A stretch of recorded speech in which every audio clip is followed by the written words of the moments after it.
चलिए दोस्तों, अब हम शुरू करते हैं नया चैप्टर जिसका नाम है फेडरलिज्म।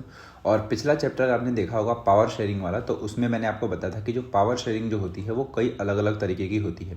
और उसी में मैंने आपको लास्ट में एक टॉपिक पढ़ाया था जिसमें पावर शेयरिंग तक तरीका था जिसको हम बोलते हैं वर्टिकल डिवीजन ऑफ पावर, यानी कि जो गवर्नमेंट जो होती है उसमें हम क्या करते हैं, अलग अलग लेवल में उनको बांटते हैं और फिर उसमें उनको अलग अलग हम पावर्स देते हैं। ठीक है, तो इस चैप्टर में हम उसी तरीके को डिटेल में समझेंगे। और इस जो तरीके से हम एक तरीके से मान लीजिए जो गवर्नमेंट में पावर बांट रहे हैं, इसी को फेडरलिज्म कहा जाता है। यानी कि ये एक ऐसा सिस्टम होता है जिसमें पावर को सेंट्रल गवर्नमेंट और दी स्टेट गवर्नमेंट के बीच में बांटा जाता है। जैसे कि मान लीजिए मैंने आपको जो बेल्जियम वाला मॉडल पढ़ाया था, उस बेल्जियम वाले मॉडल में भी मैंने आपको सेंट्रल गवर्नमेंट और स्टेट गवर्नमेंट के बारे में थोड़ा सा बताया था, है ना। तो उसी वाली पावर शेयरिंग को एक तरीके से हम इसमें देखेंगे। यानी कि हम पहले जो फेडरलिज्म का बेसिक है, मतलब पहले तो मैं आपको वो बताऊंगा और उसके बाद बताऊंगा कि ये जो पूरा का पूरा जो सिस्टम है वो भारत में कैसे लागू होता है। और चैप्टर के अंत में हम बात करेंगे भाई जो तीसरा जो लेवल है आपका एक तरीके से जिसको हम लोकल गवर्नमेंट कहते हैं। तो बेसिकली आप समझ गए होंगे सेंट्रल गवर्नमेंट, स्टेट गवर्नमेंट और दी लास्ट आपका है लोकल गवर्नमेंट। तो तीन टाइप की जो यहाँ पर गवर्नमेंट है उन तीनों की हम बात करेंगे और साथ में भारत में कैसे इसको लागू किया जाता है उसकी भी हम बात करेंगे। ठीक है, तो चलिए सबसे पहले समझते हैं कि फेडरलिज्म क्या होता है।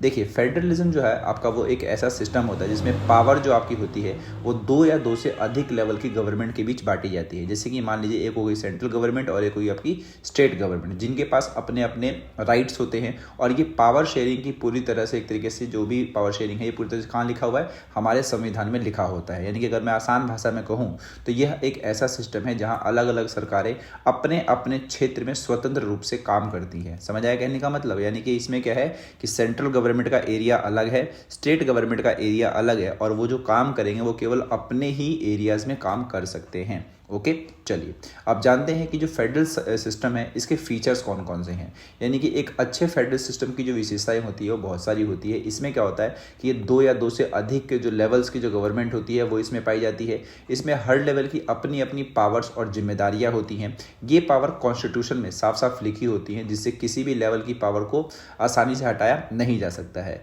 ठीक है, कॉन्स्टिट्यूशन में बदलाव करने के लिए दोनों लेवल्स की सहमति बहुत ज़्यादा जरूरी मानी जाती है। अगर किसी बात पर मान लीजिए दोनों के बीच में झगड़ा हो जाए, यानी कि स्टेट गवर्नमेंट और सेंट्रल गवर्नमेंट के बीच में, तो ये जो फैसला जाएगा वो जाएगा सुप्रीम कोर्ट में। फिर सुप्रीम कोर्ट जो है उस झगड़े का निपटारा करेगी। साथ में हर लेवल के पास पास क्या होता है कि अपना अपना एक रेवेन्यू का सोर्स होता है ताकि वो उसके जरिए ही इंडिपेंडेंटली अपना काम कर सके। यानी कि सेंट्रल गवर्नमेंट के पास अलग टैक्स आता है, स्टेट के पास अलग टैक्स आता है। जैसे कि मान लीजिए सेंट्रल को कोई काम करना होगा तो उसके पास टैक्स पड़ा है वो उससे कर लेगा, स्टेट के पास जो टैक्स पड़ा है वो उससे कर लेगा। तो इससे क्या ना, ये आपस में इंटरडिपेंडेंट नहीं रहते एक तरीके से, है ना। यानी कि एक तरीके से स्वतंत्र रूप से अपना काम कर सकते हैं। और यही जो आपका है फेडरलिज्म, इसकी एक विशेषता है। एक नहीं 5-6 विशेषता जो मैंने आपको बताई।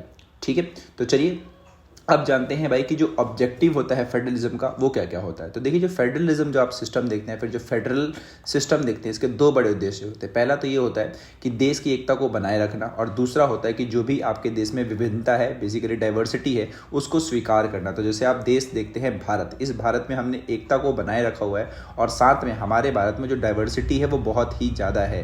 यानी कि हमारे यहाँ पर अलग अलग धर्म के, अलग अलग जाति के, अलग अलग भाषा के लोग रहते हैं। तो हमने इन सभी को एक धागे में पिरोकर रखा हुआ है। ठीक है, तो ये इसके दो बड़े उद्देश्य होते हैं। लेकिन एक जो आइडियल फेडरलिज्म होता है इसके लिए बहुत ज़्यादा जरूरी जो बातें होती है वो दो होती हैं। पहला तो यही होता है कि सरकार के बीच में जो पावर शेयरिंग के जो कुछ नियम होते हैं उनके ऊपर आपस में सहमति होती है और एक दूसरे पर भरोसे के साथ साथ रहने की भावना भी होती है। ठीक है, तो यही आपका होता है objectives and the aspects of the federalism. चलिए अब बात करते हैं फेडरलिज्म के टाइप की, यानी कि जो आपका फेडरलिज्म है बेसिकली वो कितने टाइप्स का होता है। तो जो फेडरलिज्म बेसिकली होता है उसको हम दो अलग अलग हिस्सों में बांट सकते हैं। पहला जो आपका है वो है कमिंग टुगेदर फेडरेशन। ठीक है, यानी कि जो आप अमेरिका वाला देश देखते हैं, USA, United states of America, वो जो वहाँ पर फेडरलिज्म वहाँ पे वर्क करता है बेसिकली। तो वहाँ पर जो फॉर्मेशन हुई फेडरेशन की उसका जो तरीका है उसको हम बोलते हैं कमिंग टुगेदर फेडरेशन। यानी कि जब कई स्वतंत्र राज्य एक साथ आकर के एक बहुत बड़ा राष्ट्र बनाते हैं या फिर एक बहुत बड़ा देश बनाते हैं तो उसी को हम बोलते हैं कमिंग टुगेदर फेडरेशन। और इसमें क्या होता है कि ये जो राज्य होते हैं अपनी पहचान बनाए रखते हैं लेकिन सुरक्षा के लिए एक साथ आ जाते हैं। तो ऐसा कहाँ देखने को मिलता है भाई? हमें देखने को मिलता है एग्जाम्पल के रूप में अमेरिका में, स्विट्जरलैंड में। ओके, चलिए दूसरा जो तरीका है फेडरेशन का उसको हम कहते हैं होल्डिंग टुगेदर फेडरेशन, यानी कि जब एक बड़ा देश अपनी पावर्स को राज्यों के बीच में बांटता है। जैसे कि मान लीजिए जो सबसे बड़ा देश है हमारा है इंडिया। इंडिया ने क्या किया कि अपनी पावर्स को छोटे छोटे राज्यों में बांट दिया। ठीक है, तो यहाँ पर हमने कौन सा तरीका अपनाया भाई? Holding together federation. तो बड़े कमिंग टुगेदर फेडरेशन में मैंने क्या बताया कि अलग अलग स्वतंत्र राज्य थे, उन लोगों ने बोला भाई कि हम लोग मिल जाते हैं और एक देश बना लेते हैं, तो वो हो गया कमिंग टुगेदर, यानी कि वो सभी पास पास आ गए। होल्डिंग टुगेदर में क्या था कि आप एक पहले से ही बड़े राष्ट्र थे और आपने सोचा कि भाई मैं अपनी पावर क्या करता हूँ, छोटे छोटे यूनिट में बांट देता हूँ, तो उसको मैंने कौन सा तरीका बोला भाई? Holding together federation. तो होल्डिंग टुगेदर फेडरेशन जो आपका है वो कहाँ कहाँ पे है? इंडिया में है, स्पेन में है और बेल्जियम में। तो जो बेल्जियम वाला मैंने आपको जो मॉडल पढ़ाया था जहाँ पर वो पावर शेयरिंग मैंने बताई थी, तो वहाँ पर स्टेट गवर्नमेंट, सेंट्रल गवर्नमेंट और वो जो वहाँ की कम्युनिटी गवर्नमेंट थी उसके बीच में मैंने आपको काफ़ी ज़्यादा एक तरीके से लेवल्स में गवर्नमेंट्स की पावर को डिस्ट्रीब्यूट किया था। ठीक है, तो ये होता है आपका फेडरेशन के टाइप। चलिए अब बात करता हूँ what makes India a federal country, यानी कि जो भारत आप देखते हैं, जो भारत आपका एक फेडरल कंट्री है, आखिर ये भारत को कौन कौन सी ऐसी कारण है जिसकी वजह से हम फेडरल कंट्री कहते हैं, तो वो पॉइंट्स देख लेते हैं। तो पहला तो यही है कि कॉन्स्टिट्यूशन ने भारत को यूनियन ऑफ स्टेट घोषित करा हुआ है। दूसरा कि भारत में जितनी भी गवर्नमेंट है उसको हमने 3 अलग अलग में डिवाइड कर रखा है, यूनियन गवर्नमेंट, स्टेट गवर्नमेंट और तीसरा कौन सा बताया मैंने आपको भाई? Local government. उसके बाद हमने क्या किया कि जो पावर है उसको भी अलग अलग हिस्सों में बांट रखा है, यानी कि अलग अलग लिस्ट में बांट रखा है, जिसको मैंने एक में मैंने आपको बोला यूनियन लिस्ट, एक को मैंने बोला स्टेट लिस्ट और एक को मैंने बोला कंकरेंट लिस्ट। ठीक है, इसी के साथ में अगर मैं देखूं तो भारत के सभी जो राज्य हैं उनके पास समान पावर्स बेसिकली नहीं है, क्योंकि यूनियन टेरिटरी के पास कम अधिकार होते हैं, उनके पास जो अधिकार होते हैं वो सारे के सारे एक तरीके से मानिए सेंट्रल गवर्नमेंट अपने हिसाब से रूल करती है। ठीक है, लेकिन जो स्टेट होता है उसके पास थोड़े से ज़्यादा पावर होते हैं। ठीक है, पावर शेयरिंग में बदलाव करना अगर होता है तो पार्लियामेंट में 2/3 मेजोरिटी बेसिकली चाहिए, तो ही आप जो भी पावर है इधर उधर की उसमें चेंज कर सकते हैं, फिर उसमें कुछ नया जोड़ सकते हैं। और मैंने आपको बताया कि अगर स्टेट गवर्नमेंट और सेंट्रल गवर्नमेंट की लड़ाई हो जाती है तो उसके लिए हमें कहाँ जाना पड़ता है? सुप्रीम कोर्ट में जाना पड़ता है।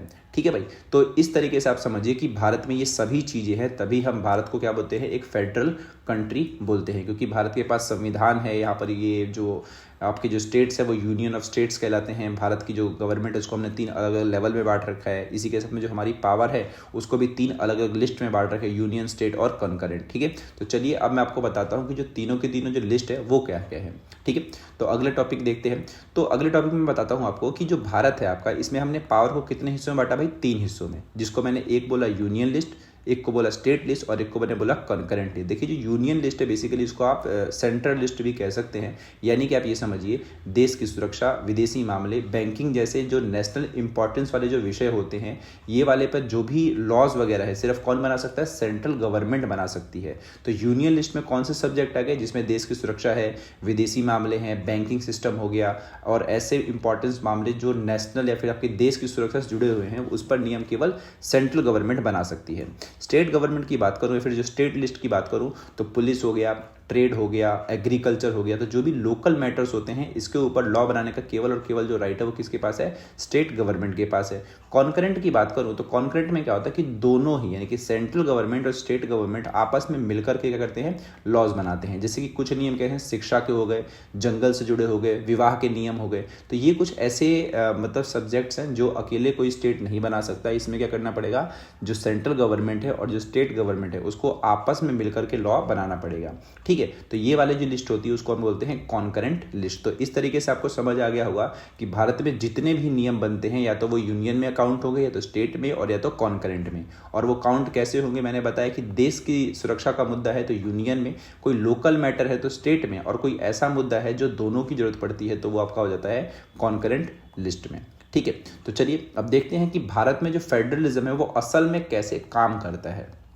ठीक है, तो फेडरलिज्म को सक्सेसफुल बनाने के लिए सिर्फ संविधान ही काफ़ी नहीं है, इसके लिए ज़रूरी है कि भाई लोकतांत्रिक जो नेचर है वो भी राजनीति का हमारा समर्थन करे। और भारत में फेडरलिज्म को स्ट्रांग बनाने के लिए 3 बातों का बहुत ज़्यादा योगदान माना जाता है। पहला तो यही है कि यहाँ पर लिंग्वास्टिक स्टेट्स हैं, दूसरा यहाँ की लैंग्वेज पॉलिसी और जो तीसरा है आपका वो सेंट्रल और स्टेट का रिलेशन है।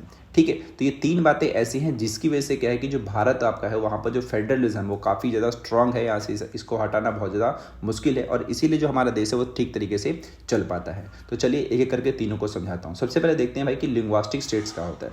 तो 1947 के बाद क्या था कि जो बहुत सारे जो राज्य थे उनकी जो बाउंड्रीज थी वो बदली गई, ताकि एक भाषा बोलने वाले जो लोग हैं वो एक ही राज्य में रह सकें। तो जैसे कि आप देखिए आंध्र प्रदेश, वहाँ पर जो कल्चर है बेसिकली जो भाषा का जो कल्चर है वो आंध्र प्रदेश के लोग जो हैं वो एक जैसे हैं। गुजरात में गुजराती बोली जाती है। तो इस तरीके से हमने क्या किया कि एक भाषा बोलने वाले जो लोग थे उनको एक ही राज्य में रहने को अवसर दिया। कुछ राज्यों को भाषा की जगह वहाँ की संस्कृति या फिर वहाँ की जो जातीयता होती है या तो वहाँ का मान लीजिए जो भौगोलिक स्ट्रक्चर होता है उसके आधार पर उस राज्य की बाउंड्री को तय किया गया। जैसे कि मान लीजिए नागालैंड हो गया, उत्तराखंड हो गया, झारखंड हो गया। तो इन राज्यों को हमने कैसे बनाया भाई कि यहाँ का जो कल्चर है, जो यहाँ का कास्ट है या फिर जो यहाँ का भौगोलिक बेसिकली स्ट्रक्चर है उसके आधार पर हमने यहाँ की बाउंड्री को तय किया। शुरू में कुछ नेताओं को ऐसा लगा भी था कि भाषा के आधार पर अगर हम राज्य बनाएंगे तो इससे हमारा देश टूट सकता है, लेकिन लास्ट में ऐसा पता चला कि भाई अगर असल में अगर हमने ऐसा बना दिया तो इससे जो हमारा देश है ना वो ज़्यादा एकजुट हो जाएगा, क्योंकि भाई हम सबकी बात मान रहे हैं, सबको अलाउ कर रहे हैं कि आप अपनी भाषा के हिसाब से अपना एक स्टेट बना सकते हैं, और इससे प्रशासन चलाना भी बहुत ज़्यादा आसान हो जाएगा। ठीक है भाई। तो ये था लिंग्विस्टिक स्टेट्स। तो जो कि आपको समझ आ गया हो कि इससे कितना ज़्यादा फायदा हुआ भारत को एक फेडरल कंट्री बनाने में। अब बात करते हैं लैंग्वेज पॉलिसी की। तो भारत के संविधान में किसी एक भाषा को नेशनल लैंग्वेज का दर्जा नहीं दिया गया, यानी कि भारत की कोई भी नेशनल लैंग्वेज नहीं है। इस बात को ध्यान रखिए। तो कोई भी अगर आपसे पूछता है तो आप उसको ध्यान देना कि नेशनल लैंग्वेज नहीं है, ऑफिशियल लैंग्वेज है। ओके, तो नेशनल लैंग्वेज नहीं है यानी कि इसको कोई दर्जा नहीं दिया गया। और 1950 में ही ये तय हुआ था कि 1965 के बाद केवल हिंदी यूज़ होगी, ऐसा मतलब तय किया गया। लेकिन बाद में जो नॉन हिंदू स्टेट्स थे उन्होंने इसका विरोध किया, और आज के टाइम पर आप देखते भी होंगे बहुत सारे स्टेट्स हैं वो बेसिकली हिंदी का बहुत ज़्यादा विरोध करते हैं। जैसे कि तमिलनाडु हो गया, महाराष्ट्र हो गया, तो वो लोग इसका विरोध करते हैं। ठीक है, तो वो उनकी अपनी अपनी विचारधारा है जिसके हिसाब से वो लोग इसका विरोध करते हैं। तो ऐसा करके स्टार्टिंग में भी हुआ था, और तमिलनाडु में तो बहुत बड़े स्तर पर ऐसा करके होता है। वो हिंदी के वो बेसिकली वो देखना ही नहीं चाहते, सॉरी मैंने हिंदू बोल दे रहा हूँ बार बार, सॉरी। तो हिंदी, तो वहाँ पर तो बहुत बड़े स्तर पर एक तरीके से आंदोलन होता रहता है एक तरीके से कि हिंदी का हमें यूज़ ही नहीं करना है। तो सेंट्रल गवर्नमेंट जो थी उसने फैसला किया कि हिंदी और इंग्लिश जो दोनों है इन्हीं को आपस में क्या बनाया जाएगा, ऑफिशियल लैंग्वेज बनाया जाएगा। ठीक है, और आज के समय की अगर मैं बात करता हूँ तो जो हिंदी है वो कम से कम 40% जो लोग हैं ना उनकी मातृभाषा है एक तरीके से। ठीक है, इसके अलावा संविधान में एक चीज़ और करेगी कि जो 21 अलग लैंग्वेजेस हैं बेसिकली उनको स्केड्यूल लैंग्वेज का दर्जा दिया गया, यानी कि हर राज्य को अपनी ऑफिशियल लैंग्वेज चुनने का अधिकार दे दिया गया। यानी कि कोई भी अगर आप राज्य हैं उन राज्य को हिंदी और इंग्लिश तो यूज़ करनी ही है, साथ में एक अपनी वो खुद की जो ऑफिशियल लैंग्वेज है उसका इस्तेमाल कर सकते हैं, ताकि जो देश के जो जितने भी राज्य हैं वो अपनी भाषा को लेकर के ज़्यादा संकट में ना पड़े, बेसिकली उनको खतरा ना हो। ठीक है, तो ये एक तरीका अपनाया गया। तो इसकी वजह से भारत क्या है, आपका एक फेडरल कंट्री है। अब चलिए तीसरा देखते हैं, सेंट्रल और स्टेट के आपस में रिलेशन। तो काफ़ी समय तक क्या था कि सेंट्रल और स्टेट में एक ही पार्टी की सरकार होती थी, जिससे राज्य को अपना अधिकार इस्तेमाल करने का मौका नहीं मिलता था। और अगर किसी राज्य में विपक्ष की सरकार होती थी तो सेंट्रल उसे गिराने की कोशिश करती थी। तो ऐसा कब होता था भाई, जब ऐसा अभी भी होता है, ऐसा पहले भी होता था कि सेंट्रल में सरकार बीजेपी की है और स्टेट में अगर गवर्नमेंट कांग्रेस की बन गई तो नॉर्मल सी बात है सेंट्रल गवर्नमेंट चाहेगी कि वहाँ पर भी हमारी सरकार हो। ऐसी कांग्रेस के राज में होता था कि पूरे देश में अगर कांग्रेस की राज है और किसी स्टेट में कांग्रेस के अलावा किसी और पार्टी की सरकार है तो उस सरकार को गिराने की कोशिश करी जाएगी। ठीक है, तो इसी को देखते हुए 1990 के बाद एक बदलाव आया, और उसमें बदलाव ये आया कि जितनी भी क्षेत्रीय पार्टियां थी ना उनका उदय हुआ। जैसे कि क्षेत्रीय पार्टियां अगर बताऊं तो जो किसी क्षेत्र विशेष में फेमस होती हैं, जैसे कि मान लीजिए जो आरजेडी है वो बिहार में फेमस है, जेडीयू बिहार में फेमस है। ऐसी अखिलेश यादव की जो पार्टी है समाजवादी पार्टी, वो यूपी में बहुत ज़्यादा फेमस है। तो इन पार्टियों का बहुत ज़्यादा उदय हुआ, और इसकी वजह से क्या हुआ कि जो भी गवर्नमेंट वगैरह बनी तो कॉलिशन गवर्नमेंट बनी। कॉलिशन गवर्नमेंट का मतलब होता है गठबंधन की सरकार, यानी कि भाई जो बड़ी बड़ी पार्टियां थी उनको छोटी पार्टियों से मिलना पड़ गया। यानी कि आप ये समझे कि अब कोई भी पार्टी अकेले सरकार नहीं बना सकती थी, उसे रीजनल पार्टियों के साथ मिलकर काम करना ही पड़ता था। ठीक है, और सुप्रीम कोर्ट ने भी एक फैसला दिया जिससे सेंटर अब किसी राज्य की सरकार को आसानी से नहीं हटा सकता, और वो फैसला यही है बेसिकली क्या कहते हैं इसको, बहुत सारे मतलब लॉज वगैरह हैं, जैसे कि दल बदल विरोधी कानून आपका आया था 1989 के बाद ही आया था, ताकि कोई बंदा अगर पार्टी चेंज करता है तो उसके ऊपर अलग केस वगैरह चलेगा। तो इस तरीके से रोका गया इन सब चीज़ों को। ठीक है, तो इस तरीके से सेंट्रल और स्टेट के जो रिलेशन पहले हुआ करते थे उनको और ज़्यादा बेहतर बना दिया गया। ठीक है, चलिए अब बात करते हैं भाई लोकल गवर्नमेंट की यानी कि डिसेंट्रलाइजेशन की, यानी कि हमारा अगला टॉपिक है डिसेंट्रलाइजेशन इन इंडिया। तो जब पावर को सेंट्रल और स्टेट गवर्नमेंट से लेकर के लोकल गवर्नमेंट को दिया जाता है तो उसको बोला जाता है डिसेंट्रलाइजेशन। समझ आया कहने का मतलब? क्या बोला मैंने कि जब कोई भी सत्ता है और उस सत्ता को मैंने क्या किया कि सेंट्रल गवर्नमेंट से और स्टेट गवर्नमेंट से लेकर के यानी कि थोड़ी सी पावर लेकर के मैंने किसको दे दिया, लोकल गवर्नमेंट को दे दिया, तो इसको मैं क्या बोलूँगा भाई, डिसेंट्रलाइजेशन। ठीक है। 1992 में एक बहुत बड़ा कदम उठाया गया। पहले तो क्या कर दिया भाई कि जो लोकल इलेक्शंस होते हैं, बेसिकली जो आप क्षेत्रीय लेवल पर देखते हैं, गांव वगैरह लेवल पर देखते हैं, उसको अनिवार्य बना दिया गया, यानी कि भाई इनका तो इलेक्शन होगा। दूसरा, जो SC ST other backward class हैं इनके लिए सीट आरक्षित कर दी गई। साथ में ही 1/3 जो सीट्स हैं लोकल बॉडीज़ में उनके लिए जो महिलाओं की जो सीटें हैं वो आरक्षित कर दी गई। जैसे कि अगर आपने अमेजॉन प्राइम पे अगर आपने पंचायत वाला सीन देखा होगा तो वहाँ पर महिला प्रधान होती है ना। तो वो कैसे देख रहे हैं आप कि वहाँ पर 1/3 जो सीट है लोकल बॉडीज़ में ना वो महिलाओं के लिए आरक्षित होती है। 1/3 सीटें यानी कि मान लीजिए जितनी भी सीटें हैं उसका 1/3 जो हिस्सा है वो महिलाओं के लिए आरक्षित कर दिया गया। साथ में कर दिया भाई कि हर राज्य में स्टेट इलेक्शन कमीशन बनाया जाएगा, जिसका काम होगा जो भी लोकल बॉडीज़ के इलेक्शन होते हैं वो करवाना। तो स्टेट इलेक्शन कमीशन, ध्यान रखिएगा हमेशा कि बाकी सारे इलेक्शन तो इलेक्शन कमीशन ऑफ इंडिया करता है, लेकिन अगर मैं लोकल बॉडीज़ की बात करता हूँ तो वो कौन करता है भाई, उस राज्य की स्टेट इलेक्शन कमीशन करती है। ठीक है। और स्टेट्स को लोकल बॉडी के साथ पावर और रेवेन्यू साझा करना जरूरी कर दिया गया, ताकि भाई जो लोकल बॉडीज़ हैं वो भी क्या कर सकें, जो भी गाँव में या फिर मान लीजिए जो भी शहर वगैरह जो छोटे जहाँ पर लोकल बॉडीज़ हैं वहाँ पर भी सही से काम किया जा सके। जैसे गाँव में अगर आप देखते हैं पुलिया बनानी हो गई मान लीजिए या फिर कोई सड़क बनानी हो गई तो लोकल बॉडीज़ बेसिकली वो कर सकें। कैसे कर पाएंगी भाई, जब उनके पास रेवेन्यू आएगा। और रेवेन्यू कहाँ से आएगा भाई, स्टेट्स को बोला जाएगा कि भाई आप इनके साथ शेयर कीजिए, साझा कीजिए। ठीक है। तो चलिए अब देखते हैं भाई पंचायती राज का पूरा स्ट्रक्चर। तो देखिए जो रूरल एरियाज होते हैं वहाँ पर जो लोकल गवर्नमेंट होती है उसी को बोला जाता है पंचायती राज। ठीक है। अब एक एक करके इसको समझते हैं। देखिए सबसे पहला है ग्राम पंचायत। तो ग्राम पंचायत का अर्थ होता है कि हर गांव में ये गांव का जो समूह के लिए होती है और इसमें पंच और एक सरपंच होता है, जिसे सीधा कौन चुनता है, जनता चुनती है। समझ आया कहने का मतलब? तो ग्राम पंचायत कहाँ भाई, ग्राम पंचायत जो है वो हर एक गाँव में मिलेगी, और या तो कुछ गाँवों का समूह अगर छोटे गाँव हुए तो, और वहाँ पर एक पंच होता है और एक सरपंच होता है, इनको चुना जाता है और इसका चुनाव कौन करता है, सीधा जनता करती है। अगर बात करूं मैं पंचायत समिति की, जिसको ब्लॉक समिति भी कहा जाता है, तो कई ग्राम पंचायत मिलकर के एक ब्लॉक बनाते हैं। जैसे कि मान लीजिए जो ये ग्राम पंचायत था, तो ऐसी मान लीजिए अगर 5-6 ग्राम पंचायत है, फिर 20 के आसपास ग्राम पंचायत है, उन सभी को मिला दूंगा तो एक क्या बनेगा भाई, आपका पंचायत समिति बनेगा या फिर ब्लॉक समिति भी बनेगा। ठीक है। जो ब्लॉक का सदस्य है पंचायत के चुने हुए प्रतिनिधियों में से चुना जाता है, यानी कि इसी में से इसको भी हम चूज करते हैं, इन्हीं में से एक तरीके से। जिला परिषद की बात करूं तो एक जिले को सभी ब्लॉक समिति मिलाकर के जिला परिषद बनाती है। एक जिले की सभी ब्लॉक समिति, तो एक जिले के भीतर में जितनी ब्लॉक समितिज बनी है, जैसे कि मान लीजिए मैंने क्या बोला, बहुत सारे ग्राम पंचायत अगर मैंने मिलाए तो क्या बना, ब्लॉक समिति बना। ऐसे ही मान लीजिए कि जितनी भी ब्लॉक समिति एक डिस्ट्रिक्ट में है तो उसको अगर मैं बात करूं तो वो कहाँ काउंट होगी, जिला परिषद में काउंट होगी। ठीक है। तो ब्लॉक समिति मिलकर क्या बनाती है, जिला परिषद। ग्राम पंचायत मिलकर क्या बनाती है, ब्लॉक समिति। ठीक है। चलिए इसमें जो सदस्य होते हैं भाई आपके सांसद होते हैं, विधायक होते हैं, जिला स्तर के जो अधिकारी होते हैं, जो आप डिस्ट्रिक्ट मजिस्ट्रेट वगैरह सुनते हैं वो होते हैं, और जो भी चुने हुए प्रतिनिधि हैं वो भी होते हैं। और इसका जो बेसिकली जो प्रेसिडेंट होता है यानी कि जो अध्यक्ष होता है उसको हम बोलते हैं चेयरपर्सन। समझ आया कहने का मतलब? तो ये हो गया भाई पंचायती राज। तो हमने अभी देखा कि रूरल एरियाज में लोकल गवर्नमेंट क्या होती है। अब हम बात करेंगे भाई शहरी क्षेत्रों में की लोकल बॉडीज़ को। जैसे कि मान लीजिए अगर आप दिल्ली में रहते हैं या फिर अगर आप मुंबई में रहते हैं तो यहाँ पर भी क्या होता है कि जो लोकल बॉडीज़ जो होती हैं वो भी 2 टाइप की होती है। अगर आपका शहर जो है वो छोटा शहर है तो वहाँ पर म्यूनसिपैलिटीज़ काम करेगी, और वही अगर बात करूँ मैं बड़े शहर की तो यहाँ पर कौन काम करेगा भाई, म्यूनसिपल कॉरपोरेशन काम करेगा। इन दोनों में क्या होता है कि इसके जो प्रतिनिधि हैं वो सीधे सीधे जनता द्वारा ही चुने जाते हैं, और बस डिफरेंस यही है कि जो म्यूनसिपैलिटी का जो हेड होता है उसको हम चेयरपर्सन कहते हैं, और जो म्यूनसिपल कॉरपोरेशन का जो हेड होता है उसको हम क्या बोलते हैं, मेयर बोलते हैं। समझ आया कहने का मतलब? और ये जो इंस्टीट्यूशन है वो शहर की प्लानिंग, सैनिटाइजेशन, पानी, सड़क, ये सब जो काम होते हैं, या फिर मान लीजिए कोई नहर हो गई, तो नहर मतलब शहर की जो नहर होती है छोटी मोटी, उसको अगर उसकी बात करूँ तो ये सब जो काम होते हैं वो ये संभालते हैं। कौन से वाले भाई, अर्बन लोकल बॉडीज़। तो हमेशा इस बात का ध्यान रखें कि जो अर्बन लोकल बॉडीज़ है वो भी दो टाइप की होती है। छोटे शहरों के लिए municipalities and for the big one उसको हम कहेंगे म्यूनसिपल कॉर्पोरेशन।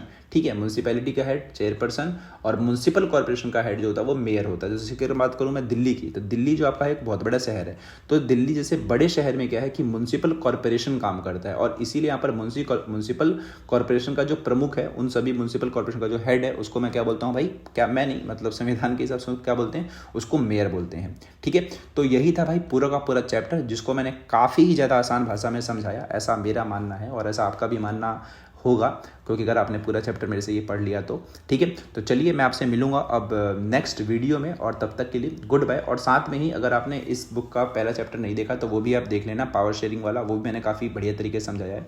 और साथ में मैंने इसकी हिस्ट्री के भी 3 चैप्टर करा दिए हैं, जिसमें मैंने आपको क्या कहते हैं इसको, nationalism in Europe, nationalism in India और प्रिंट कल्चर वाला जो चैप्टर है वो भी मैंने करा दिया है। ठीक है, तो वो आप देख लेना, और बाकी मैं मिलता हूँ आपसे नेक्स्ट वीडियो में, और तब तक के लिए गुड बाय। और साथ में हाँ, कमेंट जरूर करके जाइएगा। ठीक है, और सब्सक्राइब भी आप मेरे चैनल को कर सकते हैं if you need. Okay, bye bye, see you, Tata.